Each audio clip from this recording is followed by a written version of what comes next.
नमस्कार, मैं मानसी सैनी रुड़की हब में आपका बहुत बहुत स्वागत करती हूँ। रुड़की होगा अब जल भराव मुक्त। मैं एक बार और रिपीट कर देती हूँ क्योंकि जल भराव और जल एक मूलभूत समस्या है पीने के लिए भी, और जिन क्षेत्रों में जल भर जाता है उनके लिए भी जल भराव एक मूलभूत समस्या रहती है। वो किसी भी टाइम की हो, गर्मी की हो या सर्दी की हो। अब जल भराव की समस्या इतनी जल्दी उसका समाधान नहीं होता है, लोग परेशान हो जाते हैं। इसी जल भराव की समस्या के समाधान की कड़ी में वाटर ड्रेनेज प्लान एक इम्प्लीमेंट अभी नहीं हुआ है, जिसकी प्रोसेसिंग चल रही है, वो भी इम्प्लीमेंट होगा। नगर निगम और सिंचाई के विभाग द्वारा ये जो प्लान है ये इम्प्लीमेंट करा जाएगा कुछ समय बाद। अब मेयर गौरव गोयल जी मेरे साथ जुड़ चुके हैं। अब इनसे जान लेते हैं कि जो वाटर ड्रेनेज का प्लान है ये किस तरीके से काम करेगा और कितने और टाइम में जो प्लान है इम्प्लीमेंट होगा, ताकि लोगों के लिए जो जल भराव की समस्या है, क्योंकि हम लगातार आपको दिखाते रहते हैं जल भराव की समस्या कितनी ज़्यादा और लोग कितने त्रस्त हैं समस्या से। तो गौरव गोयल जी से पूरी जानकारी एक बार ले लेते हैं। जी सर। धन्यवाद रुड़की है।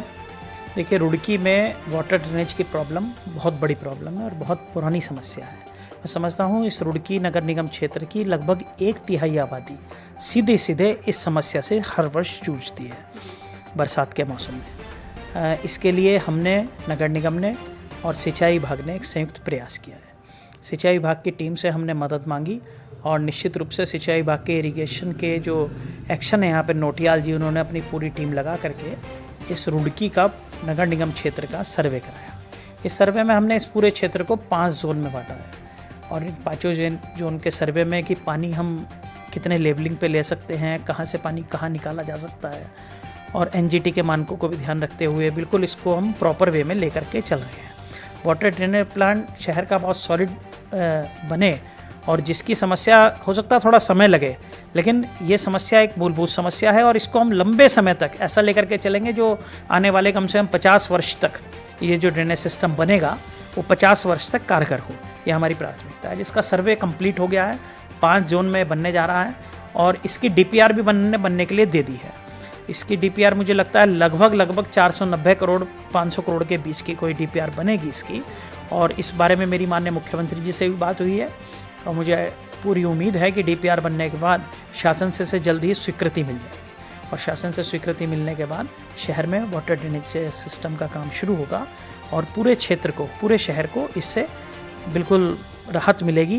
जो हर वर्ष बरसात के मौसम में लोगों को ये खतरा रहता है कि उनके मकानों में पानी ना आ जाए या जल भराव घर के बाहर ना हो, बीमारी ना पनपे, उससे सबसे निजात मिलेगी। मेरा पूरा प्रयास है कि मैं इसको अपने समय में इम्प्लीमेंट कराऊँ। चलिए, प्लान तो इम्प्लीमेंट हो ही जाएगा सर, अभी डीपीआर बननी बाकी है। उसके बाद तो जो लोग त्रस्त हैं वो कहीं ना कहीं से मुक्त भी हो जाएंगे। लेकिन सर, हम लोगों के द्वारा, जितने भी मीडिया के लोगों के द्वारा दिखाया जाता है कि जितने लोग इस समस्या से त्रस्त हैं उस पर एक्शन इतनी जल्दी क्यों नहीं लिया जाता है। एक बाद में जो स्टेज आते हैं कि जब लोग कहते हैं कि अब हम धरने पर बैठ जाएंगे, तो सर एक्शन लेने में इतनी देरी क्यों होती है समस्या का समाधान निकालने में?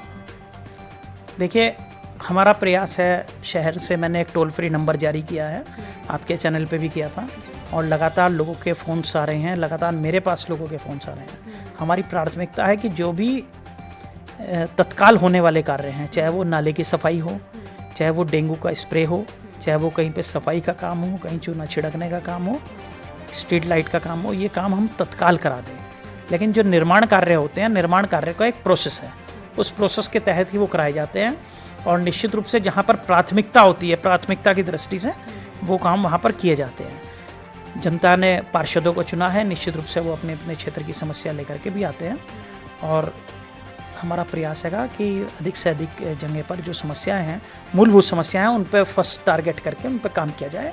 और मैं खुद पूरी तरीके से लगा हुआ हूँ, जो भी समस्याएं मेरे पास आती हैं, मेरा प्रयास रहता है कि अधिकांश समस्याओं को मैं हल करने का प्रयास करूँ। डेंगू का छिड़काव पूरे रुड़की शहर में हो चुका है, अभी हो रहा है, अभी कितने क्षेत्र बचे हुए हैं जहाँ पर उसके छिड़काव के लिए भी कार्य जारी? देखिए, कोई ऐसा क्षेत्र नहीं है जहाँ पर डेंगू का छिड़काव ना चल रहा हो पिछले 15 दिनों से लगातार, और मैं समझता हूँ कि लगभग कम से कम हर क्षेत्र में 2 से 3 बार स्प्रे हो चुका है सभी वार्डों में, जो कभी निरंतर जारी है, जो अभी 1 महीना रेगुलर चलेगा जब तक कि हमारा ये जो मौसम है मई और जून, जो डेंगू का टॉप पीरियड रहता है, उसके अंदर हमारा प्रयास है मई और जून दोनों महीने हम लगातार इसको डेंगू स्प्रे को चला के रखेंगे। अभी आपने बताया हमारे दर्शकों की जो टोल फ्री नंबर जारी किया गया था उस पर निरंतर लोग जो हैं आपको शिकायतें बता रहे हैं और जितनी जल्दी हो सके आप उन्हें समाधान प्रोवाइड भी कर रहे हैं। तो इस तरीके से मतलब कितने टाइम के अंतराल में जो है लोगों की समस्या का समाधान हो जाता है इस टोल फ्री नंबर से? हमारा प्रयास रहता है कि 2 दिन के अंदर हम उस समस्या का निदान कर दें। उसे सफाई संबंधित हो, नाली सफाई, नाला सफाई, कहीं का स्ट्रीट लाइट की समस्या हो, प्रमुख समस्याएं यही रहती हैं आमजन की। इसका हम 2 दिन में प्रयास कर रहे हैं कि ये समस्याएं निदान हो जाएं। उसकी मॉनिटरिंग मैं खुद भी कर रहा हूँ। तो अभी मैंने पानी की मूलभूत समस्या बताई, पानी भरने को लेकर भी और जल को पीने के लिए लेकर भी। तो गर्मियों के समय में जो सर एक साफ पानी, क्योंकि पीने योग्य पानी तो साफ पानी होता है, उसकी समस्याएं भी देखी जा रही हैं। उन समस्याओं को लेकर किस तरीके के आपके प्रयास हो रहे हैं? देखिए, मैंने अभी पिछले सप्ताह ही रुड़की के जो हमारे एई हैं जल संस्थान के, अरुण जी, जेई हिमांशु जी, और हरिद्वार में इनके एक्शन हैं राजीव सैनी जी, इनसे वार्ता की और वार्ता में निष्कर्ष निकला कि यहाँ पे फ़िलहाल वर्तमान में 2 ट्यूबवेल लगने बहुत आवश्यक हैं और बहुत जल्दी नलकूप लगने चाहिए। एक आदर्श नगर में और एक कृष्णा नगर में। दोनों के लिए यहाँ के अधिकारियों ने बना करके उसकी डीपीआर लगभग 91 लाख रुपए की डीपीआर बना करके 91 लाख रुपए दोनों जगह की शासन को भेज दी है। परसों भेजी गई है वो। मैं पूरी कोशिश करूंगा और प्रोसीड करूंगा इसको कि ये अगले सप्ताह तक या आने वाले 10 दिनों तक ये दोनों नलकूप शासन से पास हो जाएं और निश्चित रूप से मैं समझता हूँ अगले महीने उसमें काम शुरू हो जाएगा। इससे पहले हमने पड़ाव का, यहाँ पड़ाव में जो जल संस्थान द्वारा नलकूप बनाया जा रहा है, नगर निगम ने हमने अपनी भूमि दी है, उस भूमि पर वो नलकूप बन रहा है और इस पूरे क्षेत्र की समस्या वो समाप्त हो जाएगी। आदर्श नगर में भी जो नलकूप बनेगा अगले महीने, मैं समझता हूँ वहाँ सोलानीपुरम और न्यू आदर्श नगर बहुत बड़ा क्षेत्र वो कवर करेगा। ऐसे ही कृष्णा नगर का, सलेमपुर और कृष्णा नगर का कवर करेगा। तो जल समस्या भी बहुत जल्दी निदान होने जा रही है। 91 लाख रुपए के 2 प्रपोजल हमने शासन को भेज दिए। सर, रुड़की हब ने अभी 2-3 दिन पहले वार्ड नंबर 14 जो हेमा बिस्जी का वार्ड पड़ता है उसमें एक समस्या दिखाई थी और लोग इतने गुस्साए हुए थे कि उनका कहना था कि अगर उनकी समस्या का समाधान नहीं होता है तो वो धरने पर बैठ जाएंगे। मेयर को लेकर भी उनमें काफ़ी गुस्सा था कि टाल मटोल करके लोगों को भेज दिया जाता है। तो अब लोगों की यही उम्मीद थी और जानना चाहते थे कि आखिर कब तक उनकी जो समस्या है उसका समाधान हो जाए। देखिए, वहाँ पे आपके चैनल के माध्यम से मैंने देखा कि जो नाली थी, नाली की कुछ प्रॉब्लम है जिस कारण से वहाँ पे कुछ पानी इकट्ठा हुआ था। उसके लिए मैंने जेई हमारे जो नगर निगम के हैं और नगर आयुक्त जो विजय शुक्ला जी हैं उनसे वार्ता की है। मुझे लगता है आज शायद निरीक्षण के लिए जाएंगे और जल्दी 2-3 दिन में वहाँ पे काम लगा दिया जाएगा।